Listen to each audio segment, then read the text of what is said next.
Hello, I'm Leanne from the Haberdashery, and in this video I'm going to make the Travelling Vines gloves by Brenda Anderson, as featured on We Crochet.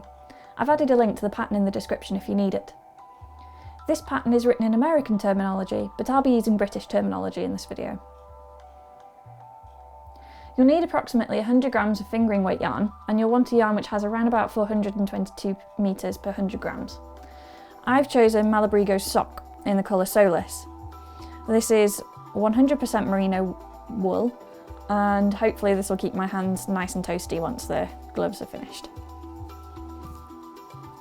You'll also need some stitch markers, a gauge ruler is always handy, and you'll need the right size crochet hook. Now in the pattern it does say to use a 2.75mm hook, however I'm actually going to be using a 3mm hook as my tension is ever so slightly smaller than is suggested in the pattern. Just before we get into making the gloves, I want to say how important it is to test your gauge. Every pattern will say what your tension should be in terms of stitches and rows, but your personal gauge could well be different to what the designer's is. So if you don't do a test swatch first, like this, you might find that your finished items don't fit as intended. They could be too big, or even worse, they could be too small. It does take a little bit of time to crochet a test swatch, but it is worth investing that time as part of your project to make sure that you get things right. This pattern uses 3 main stitches, extended single crochet, front post double crochet and half double crochet stitches. So to us Brits, that's extended double crochet, raised treble front and half treble crochet. Now if you haven't come across any of these stitches before, don't worry, I'll go through each of these as we meet them. I'd also like to say that this is my first time making this pattern, so you'll be able to see and avoid any mistakes that I make. I've not been sponsored by Malabrigo or We Crochet or even Brenda Anderson, the pattern designer. This is a pattern that I've wanted to make for myself and I bought the yarn.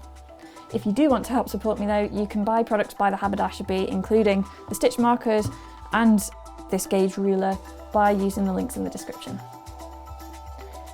Okay, let's get to it then.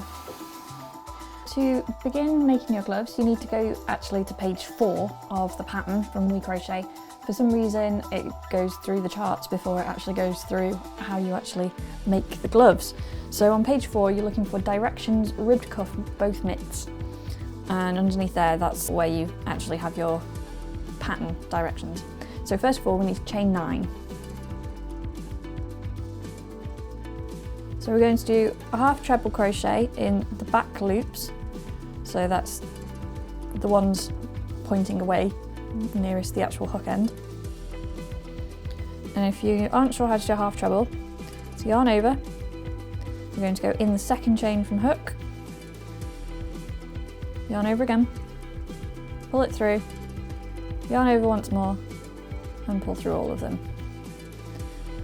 Once more, that is yarn over, you're going to go into the next chain, yarn over hook, pull it through so you've got 3 loops on your hook, yarn over once more and pull through all of those loops.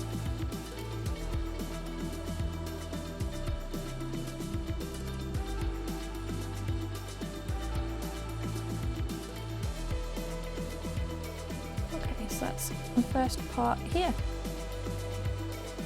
So now what we're going to do is turn it around. We are going to chain 1. So that's not counted as a stitch, that just raises us up high enough for doing our half treble crochets. And we're going to carry on going in these back loops, so they're always the ones facing away from you.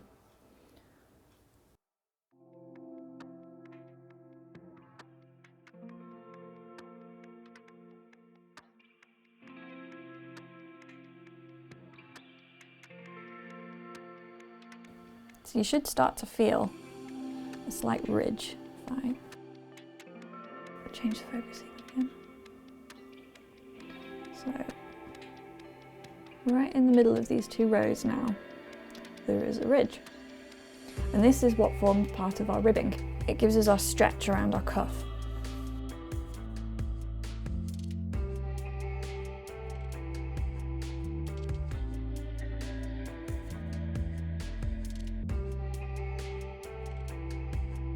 Here we have 36 rows. If at any point you forget what row you're on, you have to put it down and come back and you haven't kept a row counter, these ribs are actually really easy ways of counting your rows effectively. So here we've got 36 rows, so there's 18 ribs on each side. So we know that that is 36 rows because it will always only produce one of these ribs on one side because of the way that you're doing it, so you'll always have the same amount. If you have 18 on one side and 17 on the other, then that'll be because you have done 35 rows. It needs a pair to make a full rib. Our next step is to actually fold this cuff round like this.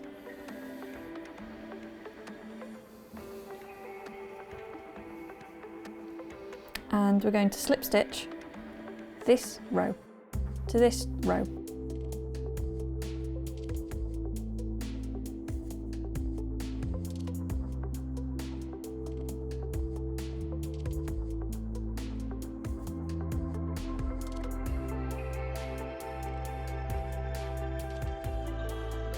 Okay, so now we have a cuff. And there is the start of our gloves.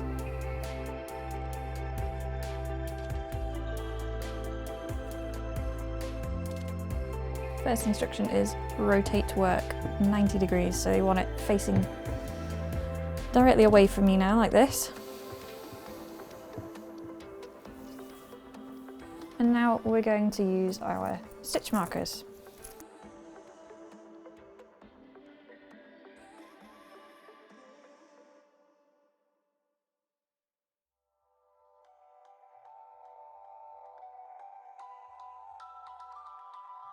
So now we've divided our cuff into 4 sections as instructed.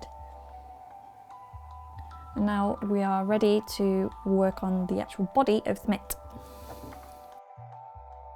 Let's move that out of the way. We don't want to accidentally use our tail. We do want to make one chain.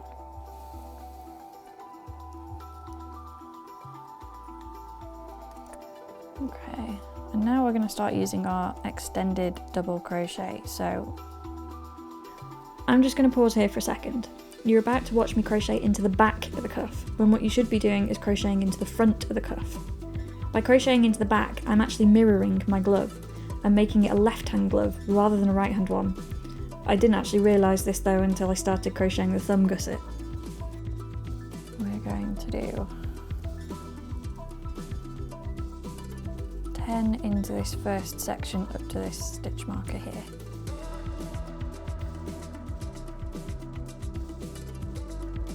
And I've just realised I haven't explained how to do extended double crochet, so if I can find a gap. So it goes in just like you would with double crochet, yarn over and pull one through, yarn over. Instead of pulling through both loops, you pull through one, yarn over again, and then pull through both.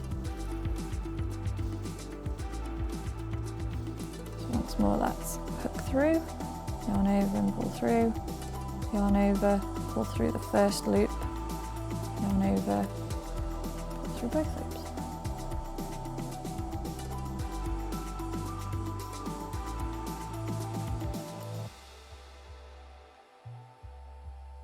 I finished this first sort of foundation row, and it does tell you not to join. Normally in things like this it will ask you to slip stitch into the last stitch, or the first stitch I should say, of the round, but this one specifically says do not join. We're going to work now on what is called round 1. This first round was called the setup round. Okay, so I've done my 2 extended double crochets. So we're going to start using the pattern now, and you'll notice on the pattern chart that a lot of the symbols are at angles, and that means that you are putting the body of the stitch into a stitch over. So we're not going to go into this next stitch, we're going into this one here.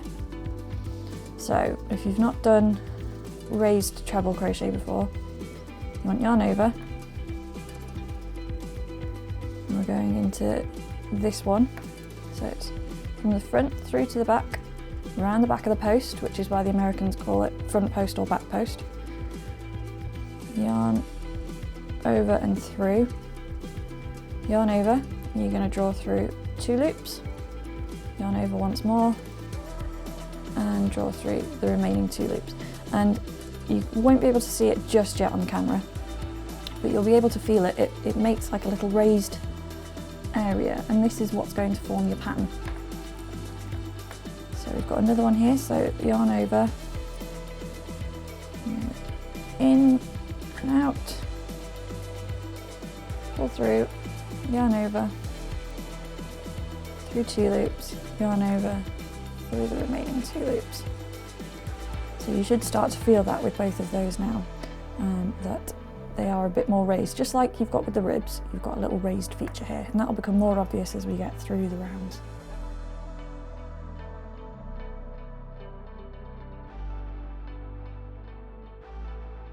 Okay, and it might not look like much at the moment, but that is the beginning of the pattern.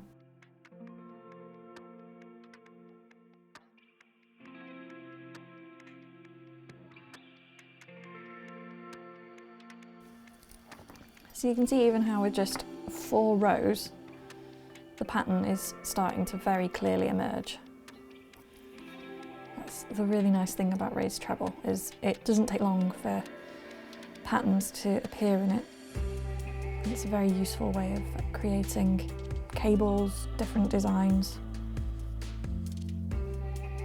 all while keeping the integrity at the back as well, because you're not losing any space to do that with.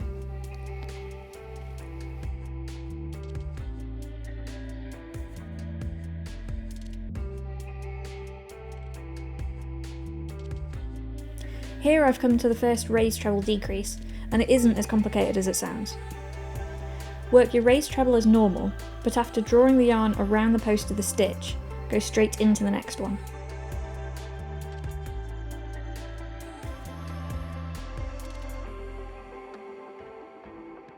Yarn over and draw through, you'll have 4 loops on your hook.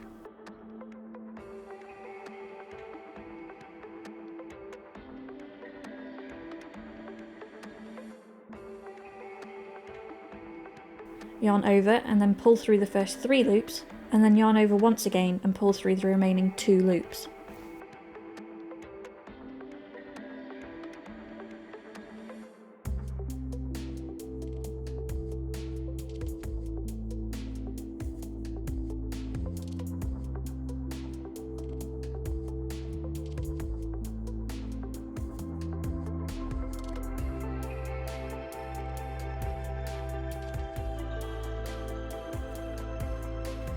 It's at this point you start to add the gusset for your thumb.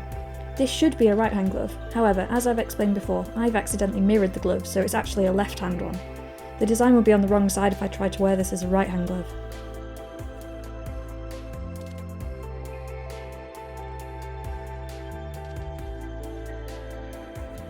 And do 2 stitches in this one here. Is the start of where our thumb goes. I went for lunch, went to make myself a sandwich and cut into my finger. So that is why a plaster has suddenly appeared.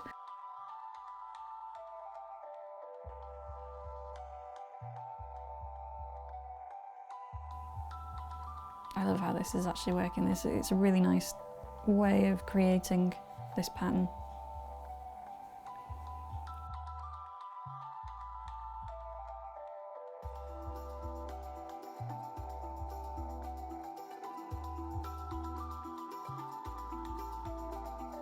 So it's been a couple of days since I was last able to work on this project.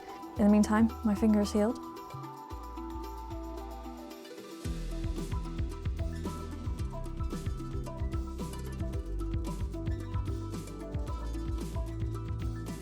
So you can see on the back we should have a nice even surface for our palms, and you can start to see here where your thumb is going to go, because you have a line of straight stitches, and then where we've been adding stitches in, it's going off at an angle.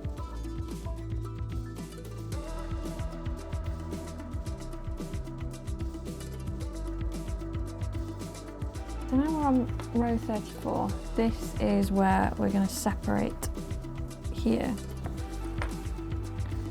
where this gusset has been appearing for your thumb. It's then going to separate here.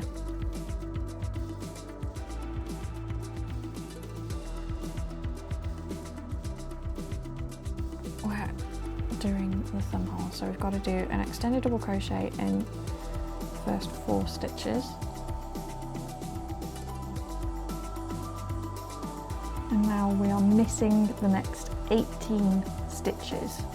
But before we do that, we're going to put another stitch marker in place so that when we come to do the gusset, we know where to start.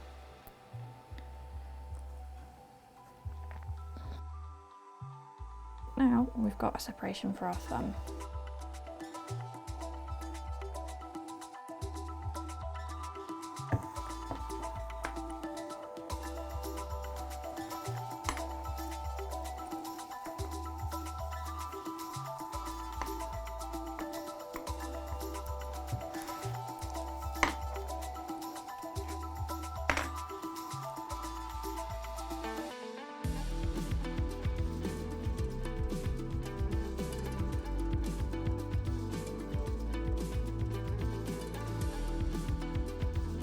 So round 42, we're now going to do a half treble in every stitch around here, and this is going to be the beginning of the edging for around your knuckles.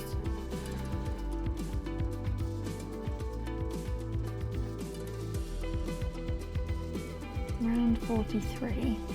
And this is where it says half treble crochet back bar. With half treble crochet, you have chain areas at the top as normal, and then you also have what looks like another back loop at the back, and that is what the pattern means when it says to crochet in the back bar. It's talking about that third loop, effectively. Okay, I think I've reached the end of that, so I'm going to fasten off.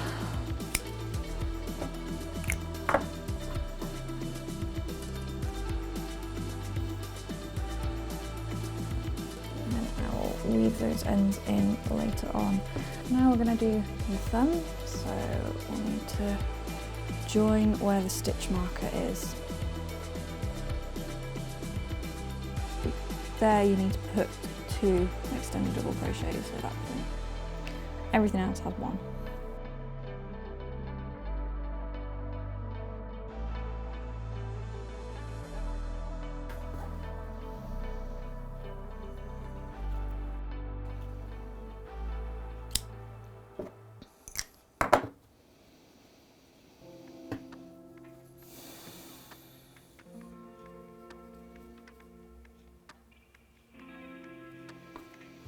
There we go.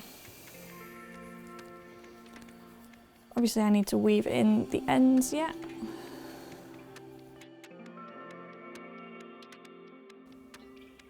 But I'm quite happy with that now. One thing that I like about this pattern that I haven't seen in many other patterns for gloves is that you actually have this gusset for the thumb. Normally you just get a hole. And I think that comes from the fact that this is actually worked in the round. A lot of the other patterns you work the glove flat and then stitch it together. And I like that it actually comes quite high up my hands as well. So these are going to be very good for when I'm filming in particular. I do a lot of outside filming and like drone operating and things, and I can still use my hands and operate the cameras and the drones easily enough, but I'm keeping the main body of my hand very warm. I went ahead and made the other glove off camera. I found it much easier to make the second one, having learned from my mistakes with the first, especially those finishing rows where you crochet in the back bar. On my first glove, I couldn't see what or where the back bar actually was, probably because I was effectively crocheting the glove upside down, so it was far easier to see on the second glove.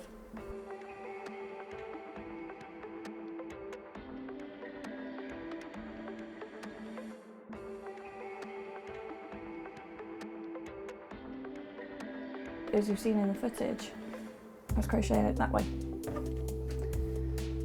So it created this mirrored effect, so you can see